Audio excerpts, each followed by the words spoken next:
A judge's decision requiring Lake Oswego to allow public access to the lake. The city announced the lake will be closed to the public through 4th of July weekend. And Fox 12's McKenna Marks is joining us live from Millennium Park with the latest updates. McKenna? That's right. I'm standing here in Millennium Park in Lake Oswego, and this is the main public access point for folks looking to have a nice day out on the water. But from July 3rd to the 7th, the city plans on closing public access through the holiday weekend for public safety.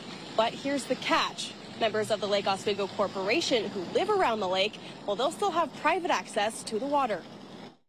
And I thought that the city, if not the Lake Corporation, had moved on and understood its responsibility to keep this lake open to the public, not just the privileged few, not just the people who have McMansions, not the people who have boats, motorboats on the lake, but to ordinary people.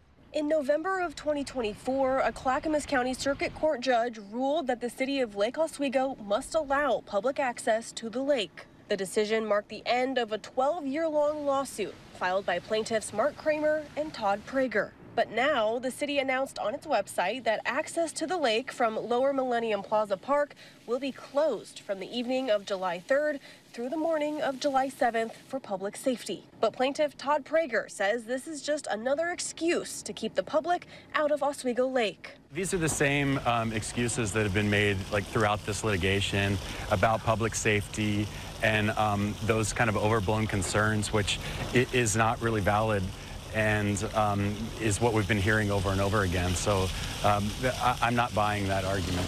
According to the Oregon Marine Board, there are only 2 events scheduled on the lake that weekend.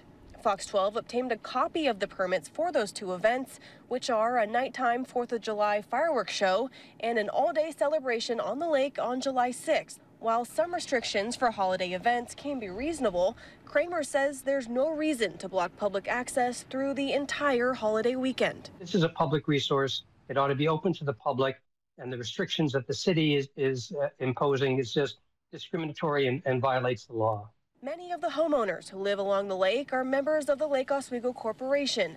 And this 4th of July weekend, those folks will still have access to the lake. And that's the double standard that we've always experienced, is that it's safe for some reason for certain people to be able to recreate on the lake, but it's unsafe for the public to have access. Prager tells me he's working on developing legislation that he plans to present to the state in hopes of protecting public access to the lake. But a judge has already ruled in favor of keeping Oswego Lake public, and Prager says the city is required to keep it that way.